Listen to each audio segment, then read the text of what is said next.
Boa noite, meus irmãos de todo o Paraná. Meu nome é Clemente Escobar. É um prazer tê-los aqui participando do terceiro ciclo de palestras intitulado Cultura e Ensino Maçônico com Qualidade. Hoje estamos presentes aqui com o eminente grão-mestre e o nosso palestrante, o Marco Aurélio Vicentim, que nos brindará no dia de hoje falando sobre o tema História do Paraná. Para darmos início à nossa palestra, no dia de hoje, convidamos o eminente grão-mestre Luiz Mário Luqueta para fazer a abertura oficial do evento. Irmão Luiz Mário, tens a palavra. Obrigado, meu irmão Clemente. Boa noite, nosso palestrante Vicentim. Boa noite, Clemente. É uma alegria encontrá-los. Quero dizer que trago o abraço do irmão Paulo Sossi, que hoje está acompanhando a cunhada numa cirurgia que já fez, foi bem sucedida. E quero dar boa noite a todos os irmãos que estão nos assistindo aí, acompanhando esse importante tema de hoje à noite, né? Dizer que essa continuidade do terceiro ciclo foi elaborado pela Grande Secretaria de Educação e Cultura do GOB em atendimento à demanda dos irmãos que buscavam instruções aí do Grande Oriente do Brasil, Paraná, especialmente da Secretaria de Educação e Cultura, hoje sobre a nossa história do Paraná. Boas-vindas ao irmão Marco Vicentim, obrigado por tua disposição de trazer conhecimentos aqui para toda a família maçônica. E, em nome do José Edson, nosso adjunto, e no nosso nome, muito obrigado aos irmãos Clemente e Paulo Socher pela condução profissional e consistente que estão conduzindo através da Grande Secretaria de Educação. Uma ótima palestra a todos e vamos estar juntos aí até o encerramento de hoje. Obrigado. Obrigado ao grão-mestre pelas palavras. E agora vou apresentar nosso palestrante no dia de hoje, né? O irmão Marco Aurélio Vicentim, é obreiro da augusta e respeitável loja simbólica Joaquim Gonçalves Ledo, é grau 33, já foi grande secretário de Educação e Cultura na gestão do ex-grão-mestre Dalmo Wilson Lozada. Na vida profana é professor do Instituto Federal do Paraná e já foi vice-reitor da Universidade Estadual do Paraná, Unespar. Então, irmão Marco Aurélio, agora passo a palavra para o irmão para apresentar sua palestra e desejo sucesso. Boa noite a todos os meus irmãos que estão assistindo aqui. Quero agradecer ao eminente grão-mestre pela oportunidade, à Secretaria de Educação e ao Clemente em particular que está aqui me apoiando. Então, vamos lá. E desejar melhoras aí ao Sochi e sua cunhada, né? Sua esposa. Bom, vamos à palestra. Então, vamos falar um pouquinho sobre a história do Paraná em 50 minutos. Então, vamos correr um pouquinho. Vamos lá. Eu vou abrir a palestra aqui. Então, vamos a ela. Aí. Abriu a palestra, senhores? Sim. Sim. Então, gente, a história da ocupação do território do Paraná é muito interessante, né?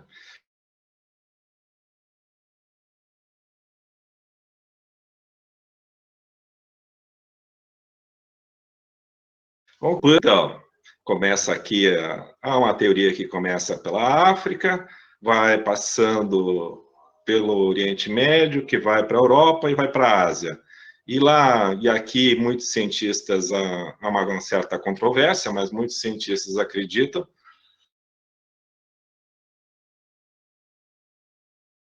que é do Sul. Há uma segunda corrente que defende a tese de que também houve uma segunda onda que veio pela Polinésia. Enfim,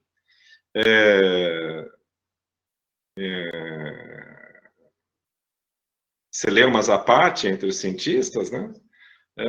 Há uma probabilidade alta de que há 12 mil anos atrás a América do Sul já estava sendo habitada. Bom, vamos lá. Aí, povos que viviam no Brasil à época do descobrimento, né?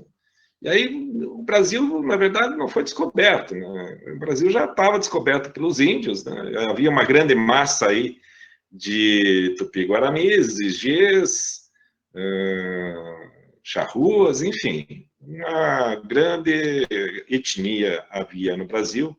E o importante dessa questão é que eles viviam guerreando entre si. Era um conflito constante. Então, não pensem os senhores que os habitantes do Brasil de então viviam harmoniosamente na natureza e com seus pares, muito pelo contrário. Havia sempre uma questão belicosa muito grande, e na época do descobrimento, os incas eram que reinavam aqui na América do Sul, e os demais povos orbitavam em torno deles, né? Tanto é que o Pebiru levava aos incas. Enfim, esse conflito entre os indígenas facilitou em muito a entrada dos europeus no continente. Vamos ver lá para frente. Para vocês terem uma ideia, depois de 3 gerações de indígenas, os Gês se estabeleceram no território do Paraná, como o mapa bem mostra. E depois dos Gês vieram os Tupis.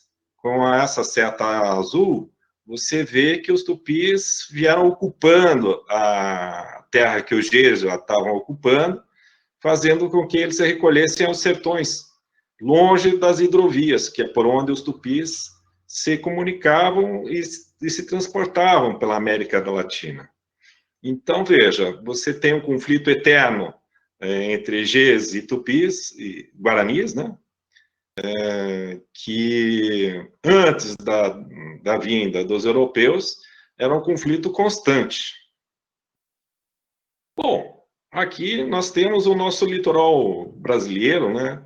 Uma aproximação do que acontecia em termos indígenas no Brasil pré-colombiano. O Paraná, temos aqui uma distribuição por etnias, né? Enfim, era um conflito constante e aguerrido, né? A gente pode notar, e é uma coisa interessante de ser notado, que o litoral norte do Paraná era ocupado pelos Tupis, e o litoral sul pelos Carijós. Carijós era um nome com que os portugueses chamavam os Guaranis. Então, toda vez que nós lemos Carijó, leia-se Guarani, falado pelos portugueses.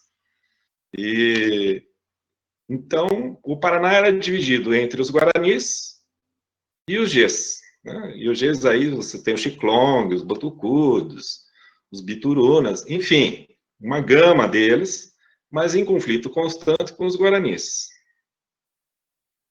Muito bem, aqui nós temos um quadro de 1537 dos Carijós, que habitavam o litoral sul do Paraná. Bom, aí nós chegamos ao descobrimento do Brasil, assim dito, né? E aí tem uma coisa bastante curiosa sobre o descobrimento do Brasil, que é essa cruz vermelha, que na verdade é a Ordem de Cristo. E aqui tem uma questão bastante curiosa.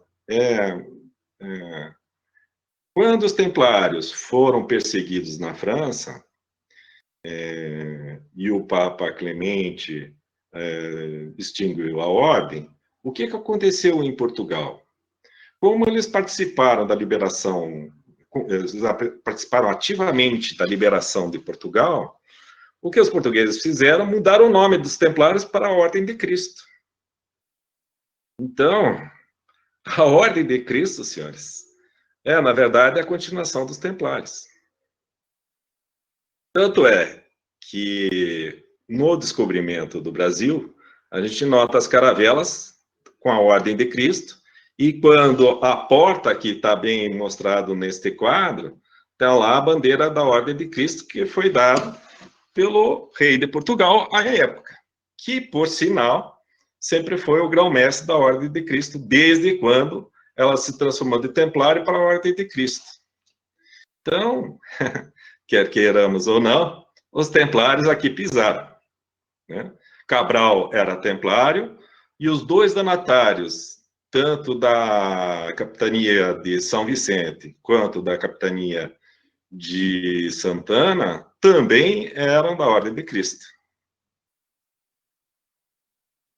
Aqui nós temos a divisão em capitanias. São Vicente e Santana, e onde que estava o limite entre São Vicente e Santana? Exatamente no litoral norte do Paraná pertencia a São Vicente, e o litoral sul, a capitania hereditária de Santana.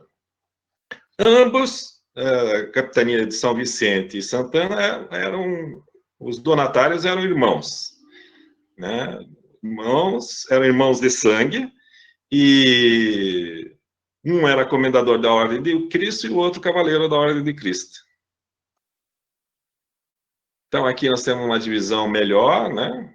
Santana de Santo Amaro era Piero Lopes e São Vicente era Martim Afonso. Os dois eram irmãos de sangue e cavaleiros da Ordem de Cristo.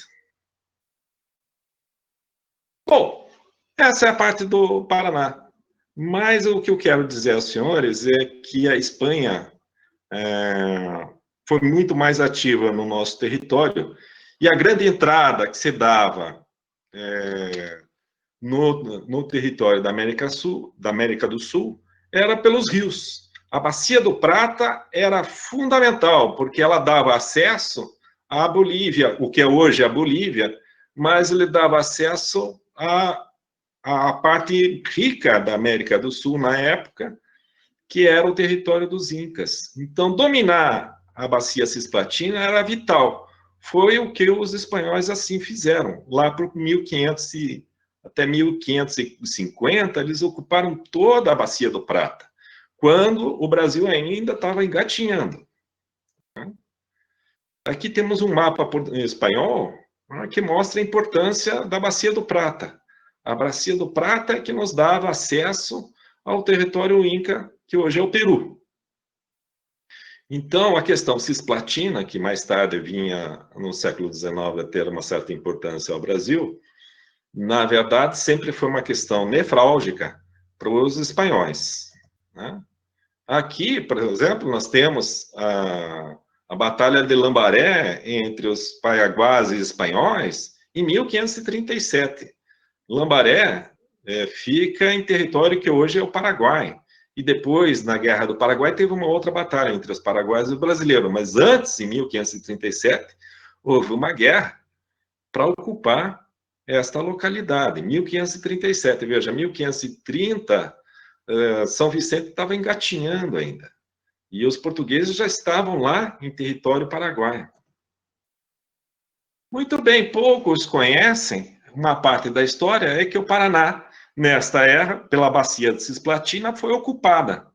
Foi ocupada por uma província que se chamava Província del Guairá. Começa por Ontiveros, vai para a cidade Real del Guairá e vai se expandindo pelos caminhos pluviais nossos, né? O Rio Ivaí, o Rio Piquiri, o Rio Paranapanema, o Rio Paraná, enfim, essa incursão espanhola em território paranaense, Ontiveros e a cidade real de Guairá era por espanhóis. As demais cidades eram reduções jesuíticas, né?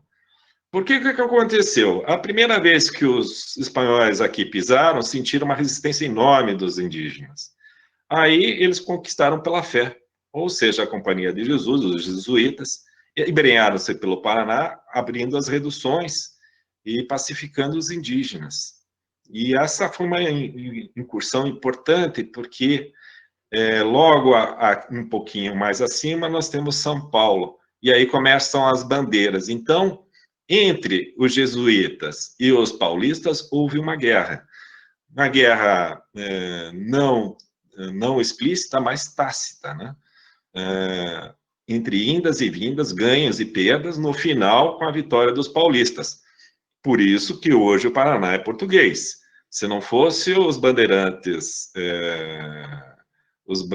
paulistas, provavelmente, hoje, Paraná seria Paraguai.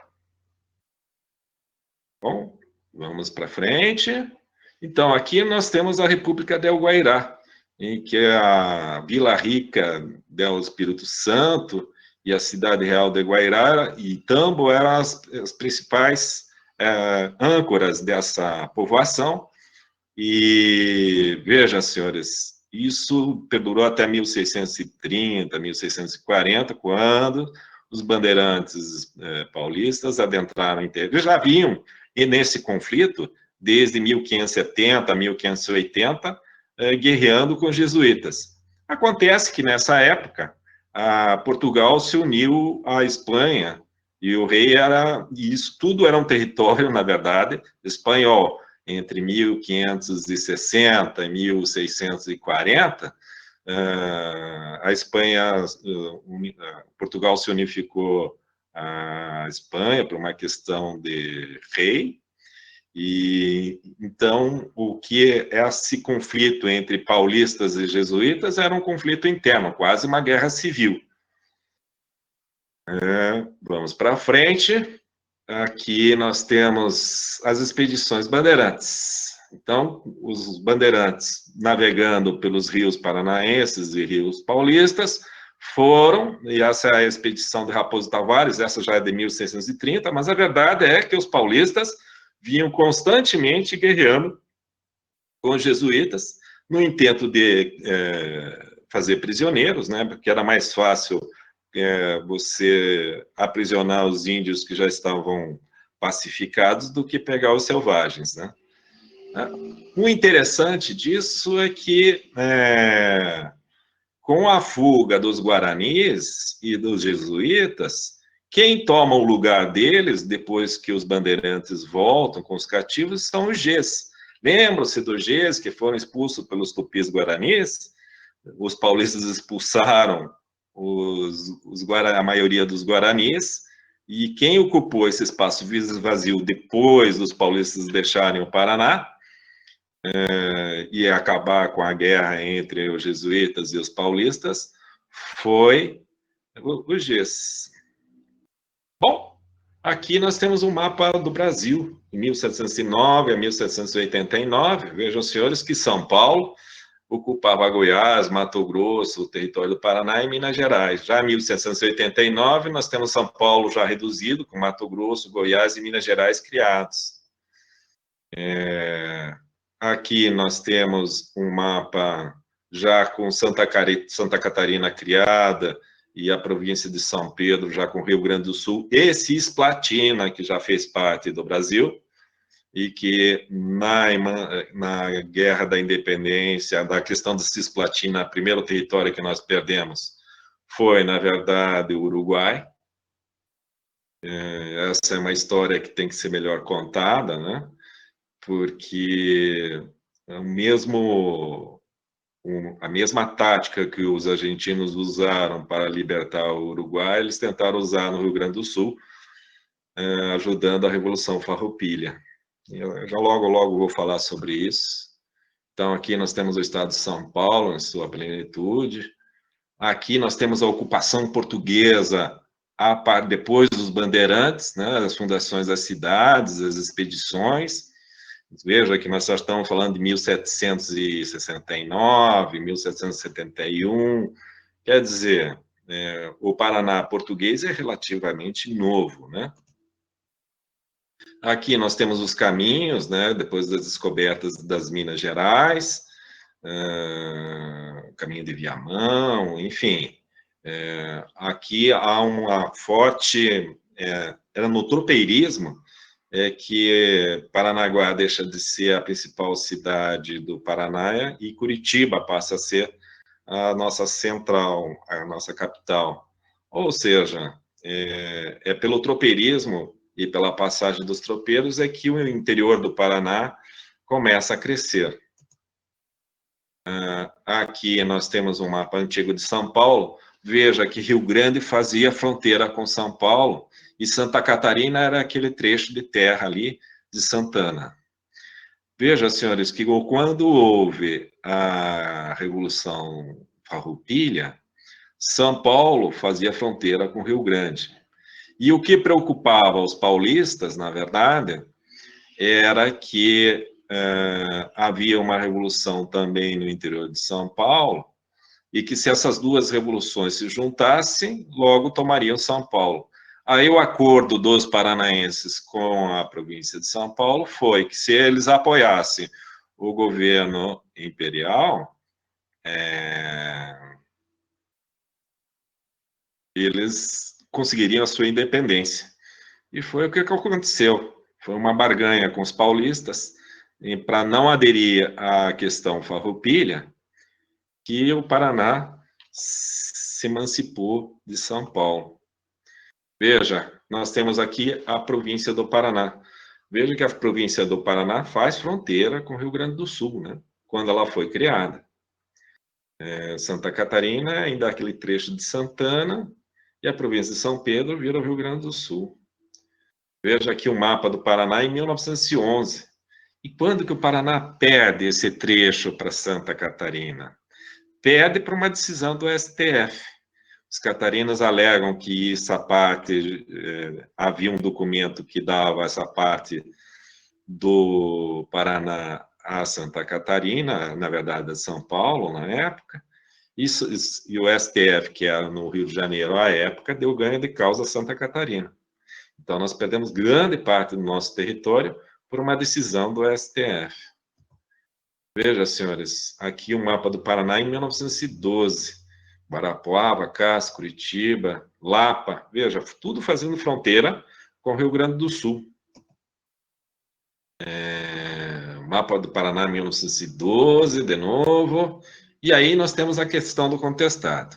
É uma questão bastante interessante essa do contestado, porque, do ponto de vista do Paraná, vejam, senhores, apesar do STF ter dado ganho de causa aos Catarina, ele nunca executou essa sentença. O problema da guerra do contestado era que, se as forças federais tivessem que intervir para conter o contestado, aí eles obrigatoriamente teriam que executar a sentença do STF, passando o nosso território a Santa Catarina. Então, o contestado, na verdade, trabalhou contra o território do Paraná e favoreceu Santa Catarina. Muito bem. Lá, depois do contestado, houve um acordo entre o Paraná e Santa Catarina e nós ficamos com uma parte do território que tinha sido dado pelo STF, área incorporada ao Paraná, e a outra parte ficou com Santa Catarina. Vejam que Chapecó, por exemplo, fazia parte do Paraná. E depois nós tivemos o território do Iguaçu, criado na época do Getúlio Vargas. Isso daí durou de 44 a 43 a 46, se eu não estou enganado. E em 46 o território deixou de existir. Veja que o Paraná já foi dilapidado várias vezes, né? E a última querela foi o nosso mar territorial. Veja que o mar territorial, até o ano passado, o mar territorial compunha esses campos aqui de petróleo. Santa Catarina entra no STF e saiu a decisão no primeiro semestre de 2020 favorável a Santa Catarina. E veja que esses campos de petróleo passam a fazer parte de Santa Catarina. Bom, gente, aqui nós temos a ocupação portuguesa do Paraná. Então, vejam, senhores, como é que ela se dá, né? 1872, 1900, o Paraná de um sertão enorme, né? Não que não tivesse ocupado pelos indígenas, e sim, eles eram ocupados pelos indígenas, notadamente nessa época pelos Gês, porque os guaranis foram expulsos pelos paulistas naquela época, da guerra jesuíticas, né? Então, vejo que o Paraná só cria essa dimensão que hoje nós temos bem recentemente, né? Lá por 1960, que começa a ser povoado todo o território paranaense, e, enfim, a história do Paraná é muito recente. E, grão-mestre, como havia prometido, uma palestra bem curta e bem rápida, né? Terminam com uma frase de Romário Martins. E aí, quem nasce no Paraná é paranaense, mas tem aquela expressão paranista. De onde que vem essa expressão paranista? É que os paulistas chamavam a nós de paranistas, porque eles eram os paulistas e nós os paranistas. Mas aí Romário Martins dá um outro significado à palavra paranista. Veja que ela é maior que paranaense. Paranista é todo aquele que tem pelo Paraná uma afeição sincera e que, notavelmente, a demonstra em qualquer manifestação de atividade digna, útil à coletividade paranaense. Paranista é aquele que, em terras do Paraná, lavrou um campo, cuidou de uma floresta, lançou uma ponte, construiu uma máquina, dirigiu uma fábrica, compôs uma estrofe, pintou um quadro, esculpiu uma estátua, redigiu uma lei, praticou a bondade, iluminou um cérebro, evitou uma injustiça, educou um sentimento, reformou um perverso, escreveu um livro, plantou uma árvore. O autor, Romário Martins. Bom, gente, poderia se deter bastante em cada uma dessas transparências, mas, como eu havia prometido, é uma palestra bastante curta e bem rápida. Então, era o que continha, eminente grão-mestre. Obrigado, meu irmão. Era que... Muito obrigado, irmão Vicentinho. Parabéns pela objetividade aí. Já terminou o compartilhamento? Tá. Não. Compartilhamento sim, a transmissão ainda não. Tá bom. Tá certo. Então tá bom. Obrigado, Marcos, pela sua apresentação de hoje, sua palestra. Isso faz com que a gente possa conhecer um pouco mais das nossas origens, de como foi povoado. E foi muito bacana aí a gente poder relembrar todas essas guerras e essas conquistas que foram transmitidas aí por você. Aproveitando a oportunidade, gostaria de saber, assim, com relação à questão do Paraná, você tinha comentado alguma coisa do chamate? Da questão do mate? Bom, a principal economia dos jesuítas no Paraná era o mate, né? Porque o mate, no início, era visto como uma coisa pecaminosa, porque deixava as pessoas mais agitadas. Com o tempo, os jesuítas viram que era uma fonte de renda. Então, a principal fonte de renda da República da Guairá era o mate. Quando eles vão ao Rio Grande do Sul, fugidos dos paulistas, é que o mate se espalha para aquelas bandas lá, dos pampas, né? Então, ele sai do Paraná e vai para o Rio Grande do Sul, acompanhando os jesuítas fugidos dos paulistas. Então, você diria que a nossa origem, então, do chamate, poderia dizer que é paranaense. E depois foi... Não, é uma planta originária do Paraná. Tanto é que ainda hoje, os melhores mates, segundo os entendidos, ainda é do Paraná. Muito bem. Eu posso fazer uma pergunta, Clemente? Vamos lá. Meu irmão Vicentinho, você falou que o STF lá no passado, eu não vi a data aí, nos atrapalhou o paranaense, né? Recentemente, teve alguma divulgação de uma decisão ou de um julgamento do STF que ratificou, foi a decisão daquela época ou é a outra briga territorial que está em jogo? Você conhece essa parte? Foi outra briga territorial, né? Dessa vez pelo mar, né? O mar territorial paranaense embarcava vários campos de petróleo no nosso litoral brasileiro. A sentença do STF, mais uma vez, foi favorável a Santa Catarina e nós perdemos uma grande parte do nosso mar territorial agora, nesse ano de 2020. E você está acompanhando isso? Ou tem algum irmão nosso acompanhando? Isso teve decisão de recorrer, recurso do governo do Paraná? Ou isso está quieto, acatamos e morreu? Olha, recentemente houve o Movimento Paraná, liderado aí pela Associação Comercial do Paraná, se debruçou nessa questão, né? E a OAB já se prontificou, a OAB seccional do Paraná também já se prontificou a dar uma ajuda nessa questão, e o Instituto de Engenharia do Paraná também a questão técnica, né? Enfim, então nós estamos nessa querela aí, mas a decisão já está dada, né? Não sei se vão conseguir reverter neste momento, né? Foi comemorada efusivamente pelos catarinos. Nós é que não divulgamos muito, porque não ficou muito bonito para nós, né? Mas então o nosso irmão Camilo Turmina, lá liderando a Associação Comercial, está colocando esforço aí para a gente... Eu creio que é o irmão anterior ao Camilo, é o irmão... O Glaucio Giara? Não é nosso irmão. Não, o Ramon, né? O Ramon pode ser? Não, ele... Puxa vida... O Camilo sucedeu o Glaucio Giara, que é nosso amigo e amigo da família maçônica, mas não é nosso irmão, né? Tem até uma condecoração aí da Ordem do Mundo Pelicano e tal, né? Me fugiu o nome agora do irmão que está à frente do Movimento Paraná, mas ele era professor da Federal também e foi presidente da CP há um tempo, eu acho. Entendi. Mas, enfim, a reunião estava lá o presidente da OAB, estava o presidente do IEP, estava o Pessutti, estava mais um governador, ex-governador, enfim, uma reunião de alto nível, para ver se a gente consegue reverter essa situação, mas é uma situação bastante difícil de ser revertida. O Paraná, ele perdeu, quando se diz que ele perde fronteira, né, litorânea, você diz além da nossa costa, né, ou seja, mais ligado à questão das plataformas de petróleos, é isso? Na verdade, cada estado tem um quinhão, né? A grande renda do Rio de Janeiro vem das plataformas marítimas, né?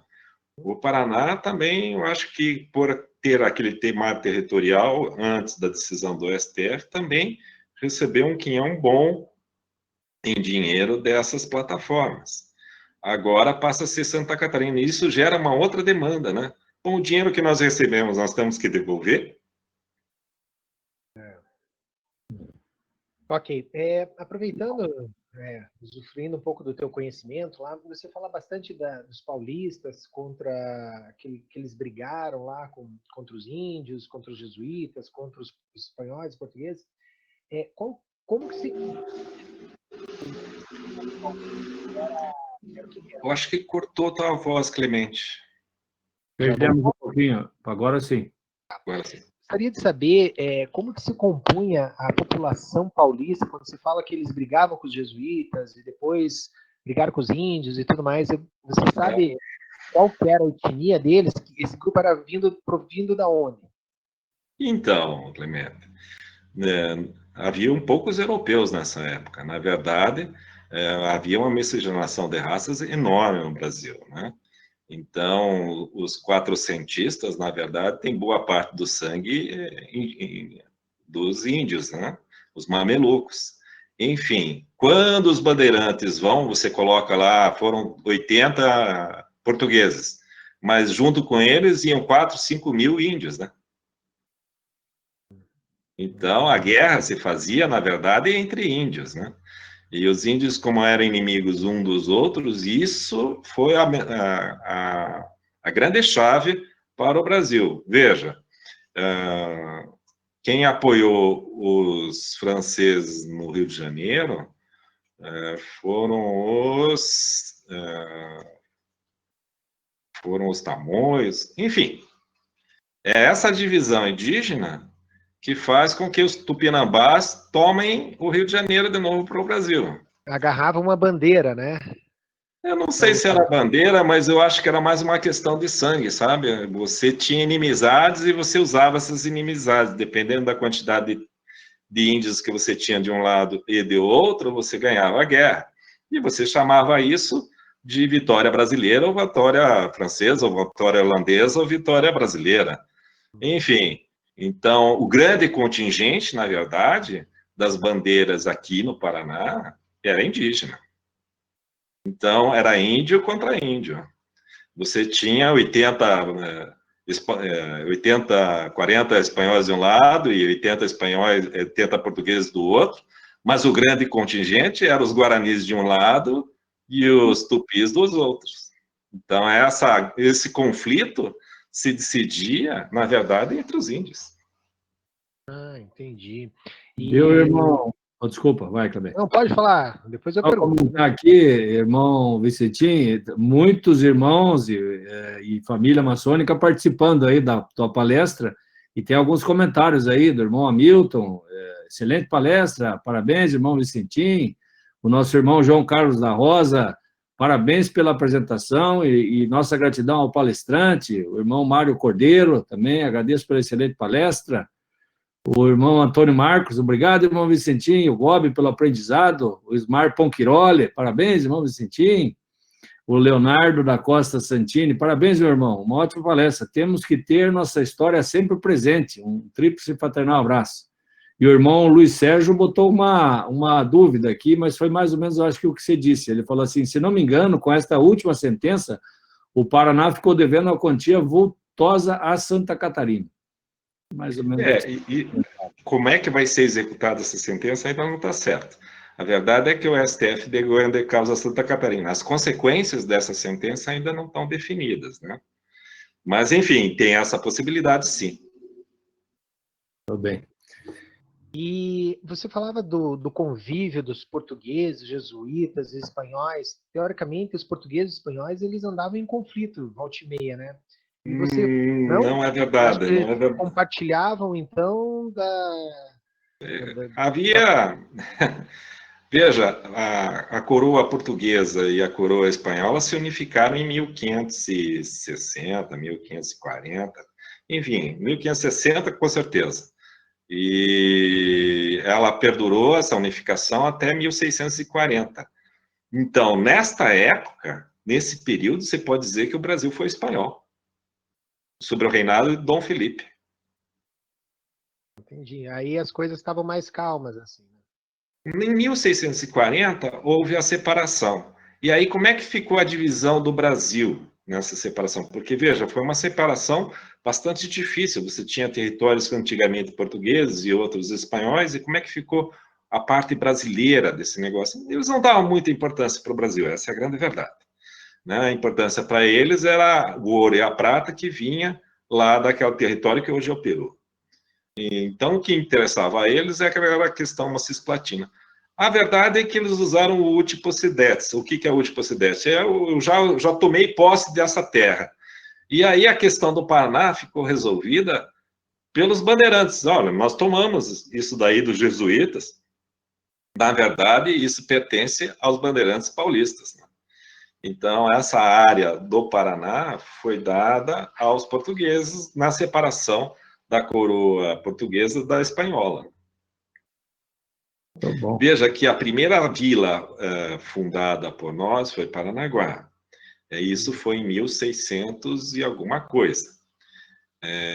Antes disso, 1550, a ilha da Caatinga, há relatos que ela já foi ocupada por Domingos Penedo e depois passou para o continente. Agora, o que os historiadores verificam é que, na verdade, eram bandeiras, né? Que, assim como iam para o interior do Paraná, eles também iam para o sul, região meridional do Brasil. E há relatos, né? Nós temos jesuítas brasileiros e temos jesuítas espanhóis. Os jesuítas aqui fundaram a primeira igreja em 1560, 1570, né? Mas isso não quer dizer que aquele povoamento ainda era vila. Só era vila quando você tinha uma eleição da Câmara e instalavam um pelourinho. O pelourinho era o símbolo da justiça e a Câmara o símbolo legislativo. Né? E você tinha aí uma estrutura montada e aí então você tinha uma vila, né? A primeira vila que nós temos no Brasil é São Vicente, lá por 1537, 38, não me lembro bem a data da fundação de São Vicente, mas a verdade é que os espanhóis já estavam lá na Bacia do Prata guerreando com os índios bem antes disso. Né? Legal. Obrigado. Grão-mestre, mais alguma pergunta? Não, pergunta não, só mais um recado aí do irmão Renato Antônio Silani. Parabéns, irmão e professor Marco Vicentim. Obrigado pela exposição e pela disposição de nos transmitir essa palestra. Parabéns ao grão-mestre Luqueta, parabéns ao irmão Clemente e a todos envolvidos na organização do evento. Gratidão, tríplice fraternal, abraço a todos. É isso aí. Marco Aurélio Pereira também, agradecendo o trabalho. Muito bom. É isso aí, eu acho que é o que temos para hoje, né, irmão Vicentinho? Algum complemento a mais? Não, só agradecer tanto ao grão-mestre, né, primeiro, e agradecendo a você, agradeço a toda a sua equipe aí, irmão grão-mestre Luqueta, eminente grão-mestre Luqueta. Eminente, é irmão Luqueta mesmo, e toda a equipe está junto, e junto com todos vocês, você faz parte, né, nos ajuda aí na equipe de educação, e estamos todos lutando para um GOB cada vez melhor, né? Com mais entrega e com mais dinamismo para todo o nosso quadro de obreiros e de lojas do GOB Paraná. Obrigado aí. Imagina. Ok. É um prazer. Então, acho que passamos para o encerramento, agradecendo a palestra do irmão Vicentinho, a presença do eminente grão-mestre. e a presença de todos aí na plateia, com os seus questionamentos e perguntas. Muito obrigado a todos e desejamos uma boa noite. Valeu. Obrigado aí a todos os irmãos que assistiram também, que acompanharam. Contem para os irmãos de suas lojas, que é muito importante a participação e o engrandecimento da educação maçônica e da cultura nossa aqui nos ciclos de palestras. Muito obrigado a todos e uma ótima noite aí. Obrigado especial novamente ao irmão Marco Vicentino pela disposição de transmitir seus conhecimentos a todos e parabéns e gratidão ao Clemente e ao irmão Paulo pela liderança na Grande Secretaria de Educação e Cultura do GOP. Obrigado a todos.